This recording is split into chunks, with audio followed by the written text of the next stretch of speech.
Students, इस lecture में हम कंटिन्यू कर रहे हैं वर्किंग कैपिटल एस्टिमेशन। तो इसमें मैं एक नया कॉन्सेप्ट डिस्कस करेंगे। When there is a new firm and income statement does not include WIP components.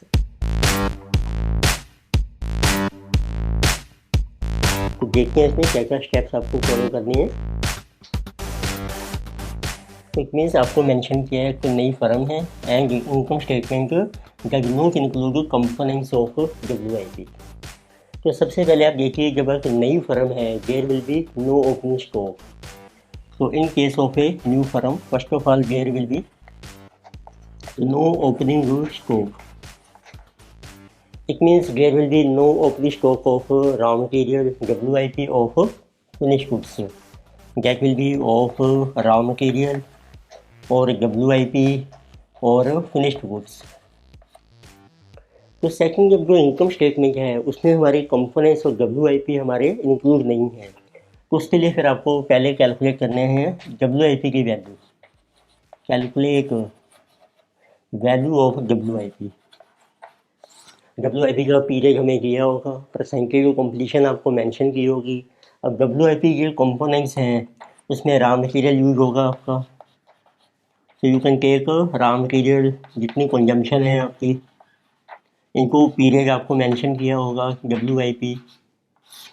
नीचे आप ले सकते हैं वीक्स और months which are per annum इनको परसेंटेज ऑफ कंप्लीशन, मीन्स कितने परसेंट आपका WIP कंप्लीट है। सेकंड हमारे कंपोनेंट्स हैं direct wages and then we have overheads. तो सभी का फार्मूला सेम बन जाएगा। Now we take direct wages इनको पीरियड अपॉन वीक्स और मंथ्स इनको percentage of completion. Similarly for overheads, so these are factory overheads, so into period upon weeks or months into percentage of completion। अब आपने एक नई income statement prepare करनी है जिसमें ओपनिंग स्टॉक्स को कंसीडर नहीं करेंगे, और जो हमें डाटा दिया है इनकम स्टेटमेंट में उसमें WIP जो कंपोनेंट्स इंक्लूड नहीं हैं उनको हम इंक्लूड करेंगे। मीन्स रॉ मटेरियल कंजम्पशन में ऐड करेंगे रॉ मटेरियल जितना यूज हो रहा है WIP में, वेजेज में हम वेजेज ऐड करेंगे जो WIP में यूज हो रही है, एंड सिमिलरली ओवरहेड्स में। तो ये लेके से इनकम स्टेटमेंट देखते हैं। इसमें जो क्वेश्चन में इनकम स्टेटमेंट दी होती है that is related to finish goods only. अब अपने सारा डाटा उसमें इंक्लूड करना है। तो फर्स्ट एलिमेंट है जो रॉ मटेरियल कंजम्पशन। तो आपने लेनी है total raw material consumption for finish goods and for WIP। This is for finished goods plus WIP के लिए आपने कैलकुलेट किया है कितना मटेरियल आपका कंज्यूम हो रहा है। Then we have wages, this is also for finished goods plus WIP, and then we have overheads, this is also for finished goods and WIP। देखिए टोटल वर्किंग कैपिटल चल रहा है तो ओवरहेड्स में डेप्रिसिएशन हम इंक्लूड कर लेंगे, cash cost में हम डेप्रिसिएशन को कंसीडर नहीं करेंगे। तो किसी जगह फैक्ट्री कॉस्ट, अब इसमें हम एडजस्ट करते हैं opening WIP closing WIP। Opening है नहीं हमारे पास तो आप माइनस कर लीजिए क्लोजिंग WIP। क्लोजिंग WIP की वैल्यू ये जो आपने कैलकुलेट की है इन सब का जब टोटल करेंगे ये आपका WIP की वैल्यू बन जाएगी, तो इसको माइनस कर लीजिए। तो this will be our cost of production of finished goods. तो फिनिश्ड गुड्स का जो स्टॉक है वो हम कैलकुलेट करते हैं प्रोडक्शन की कॉस्ट के बेस पर। अब इसमें भी ओपनिंग स्टॉक नहीं है तो आप माइनस कीजिए closing stock of finished goods. तो balance is our cost of goods sold COGS। अब उसमें आप ऐड कर दीजिए administration and selling overhead plus administration and selling overhead. Overhead को हम OX से डिनोट कर रहे हैं। So this will be our total cost, और विच इज आल्सो कहा गया कॉस्ट ऑफ सेल्स। सेल्स आपको मेंशन की है। Balance is our profit. तो आपने देखा मेन डिफरेंस क्या था, पहले हमने WIP की वैल्यू कैलकुलेट की, फिर आपने इनकम स्टेटमेंट में ऐड की रॉ मटेरियल वेजेज और ओवरहेड्स में, फिर आपके पास ओपनिंग स्टॉक्स है नहीं, सिर्फ क्लोजिंग स्टॉक आपको माइनस करनी है। सेकंड इफेक्ट पड़ता है because it is a new firm और what will be raw material purchase. Purchase का फॉर्मूला होता है रॉ मटेरियल की जो टोटल कंजम्पशन लेनी है अपने for finish good and for WIP, और उसमें प्लस कर लीजिए closing stock of raw material. So this is equal to raw material consumption plus closing stock of raw material. Opening है नहीं लेकिन वो माइनस नहीं होगा, तो अब ये परचेज मानी जाएगी। उसके बेस पर वही कोई एग्जाम्पल डिस्कस करके हैं जिससे आपको सारा कॉन्सेप्ट क्लियर हो जाए।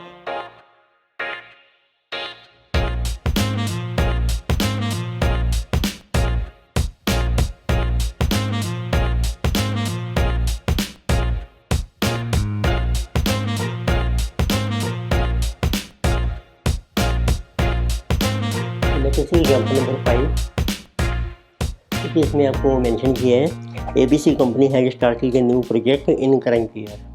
From the following projected profit and loss statement of ABC company, you are required to prepare an estimate of working capital requirements. तो इनकम स्टेटमेंट आपको दी है, सेल्स आपको दी है, कॉस्ट ऑफ गुड्स सोल्ड में material consume, wages and depreciation and less stock of finish goods which is 10% of production. Gross profit है, administration and selling expenses, then profit before tax and provision for tax and profit after tax is given. फिर आपको mention किया है the above figures relate to goods that have been finished and not work in progress. इसमें ये जो income statement में देखा गया है जिसे जो only related to finish goods and not work in progress, तो ये कि WIP है तो उसका कहता है अब हमें इंक्लूड करना पड़ेगा इनकम स्टेटमेंट में। So goods equal to 20% of years of production are in process on average. अब आपको WIP के बारे में बताया कि 20% प्रोडक्शन हमारे प्रोसेस में है। इसमें पीरियड मेंशन नहीं किया, परसेंटेज दी है requiring 100% material but only 40% of other expenses. तो इट मीन्स यहाँ से हम WIP की वैल्यू कैलकुलेट कर सकते हैं। Company maintains 2 months consumption of material in stock. Material का स्टॉक दिया है 2 months.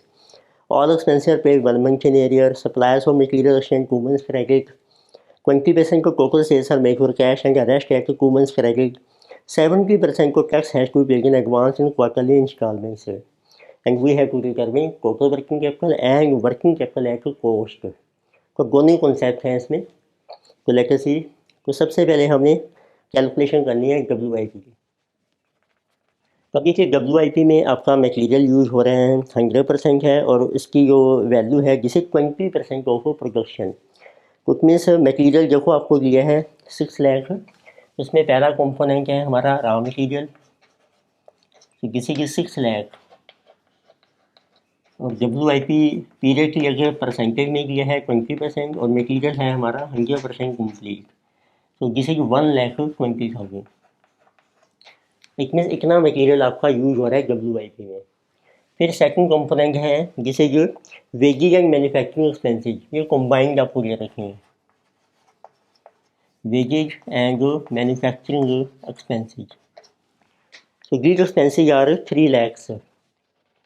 This is 20% WIP, but its percentage of completion is given 40%. So this is 60 into this 24,000. So again depreciation is also given. It means यदि आपको cash cost per calculate करना है, then only these 2 elements. So this will be WIP at cost. So this is coming 144,000. अब इसमें हम depreciation भी add कर रहे हैं। तो डेप्रिसिएशन का अमाउंट टोटल है आपका ₹1 लाख और WIP इज 20%। तो आपको मेंशन किया है अगर एक्सपेंसेस यार 40% कम्प्लीट, इसमें डेप्रिसिएशन भी आपकी 40% कम्प्लीट मानी जाएगी। तो this is 8,000। Now this is total WIP for total working capital 152,000। तो ये था आपका मेन पॉइंट। अब आप बना लीजिए इनकम स्टेटमेंट।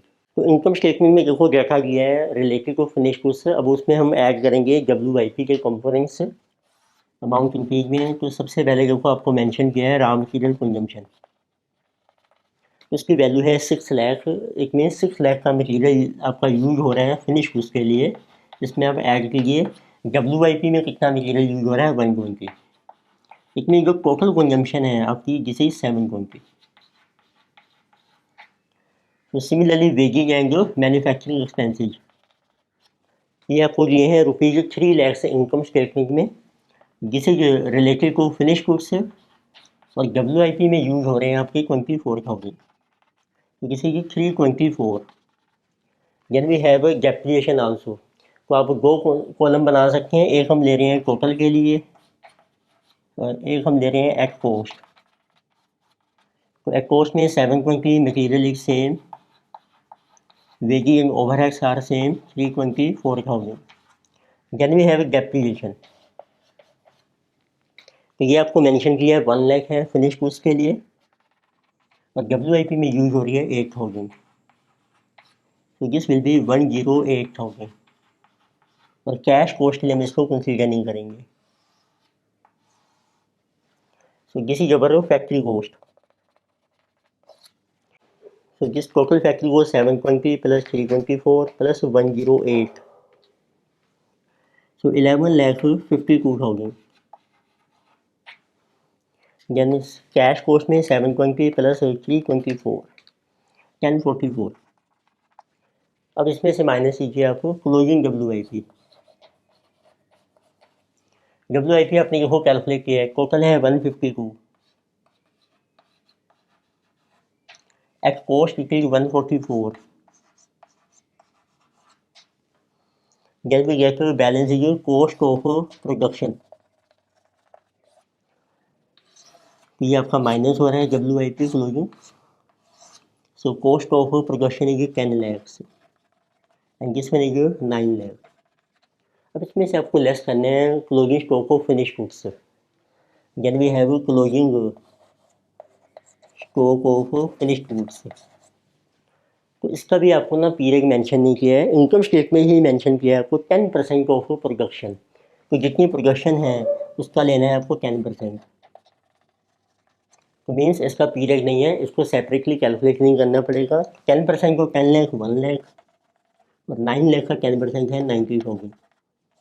तो balance will be our cost of goods sold. इसको आगे कंटिन्यू करते हैं। तो we have total concept and second is at two cost. So you are getting cost of goods sold, which is your cost of production minus clothing. This is 9 lakh and your 810. इसमें आप add कर लीजिए administration and selling expenses.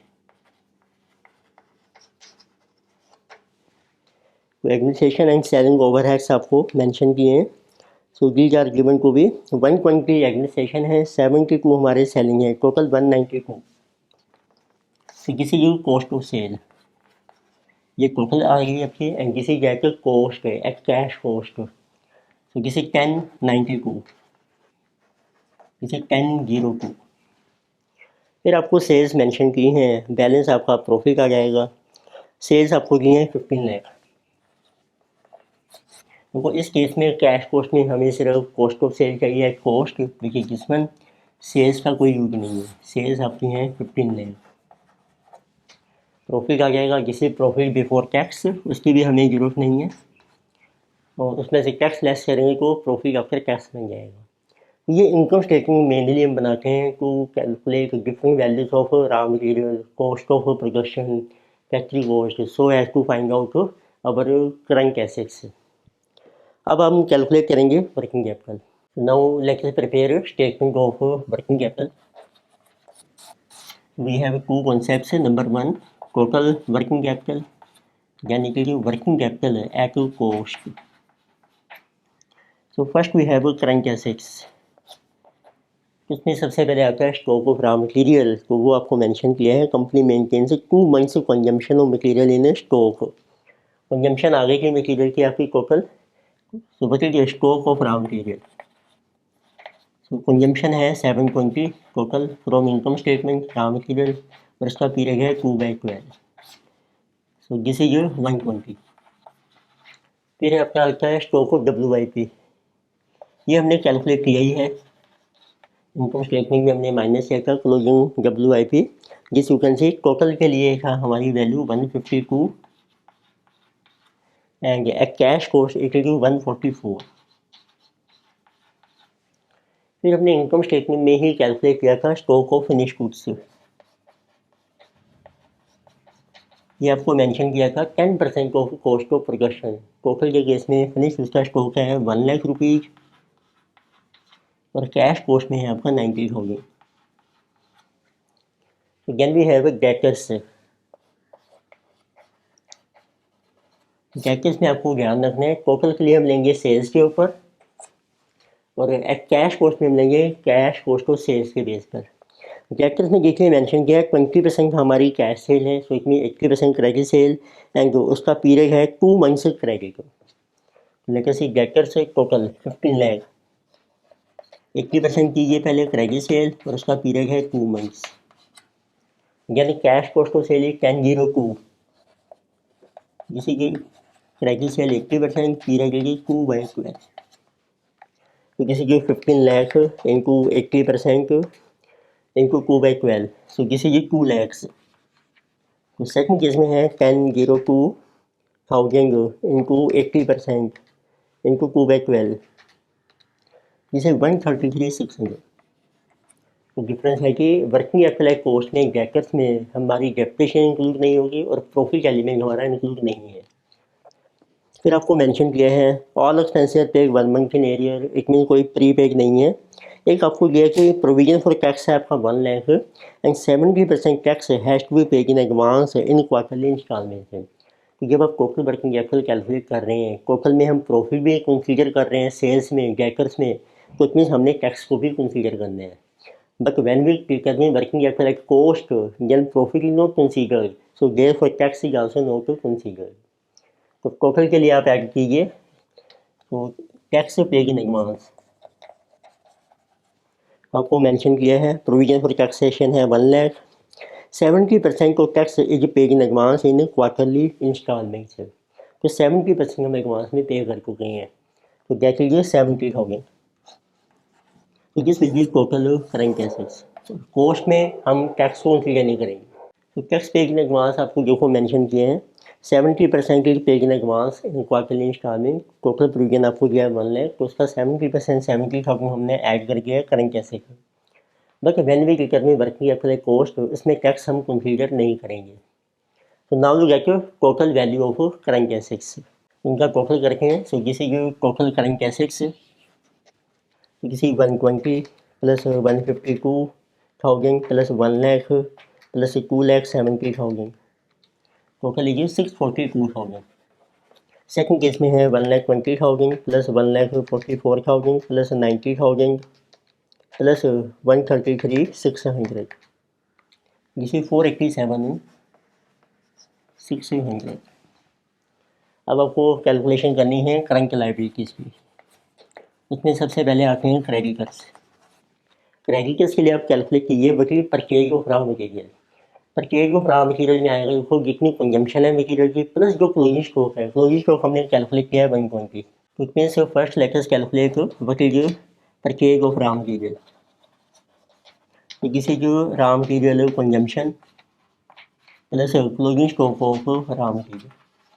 तो since की new firm opening stock है नहीं इसमें, तो वो इग्नोर हो जाएगा। कंजम्पशन है आपकी 720 एज पर इनकम स्टेटमेंट और क्लोजिंग स्टॉक है आपका 120। It means total purchase is 840। तो इसके बेस पर आप क्रेडिटर से डिटरमिन कीजिए। क्रेडिटर का पीरियड लिया है suppliers of material exchange 2 months credit, तो उनका पीरियड भी 2 मंथ्स है।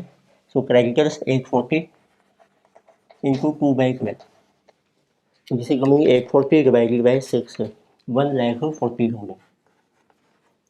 फिर आपको मेंशन किया है all expenses paid 1 month in arrear.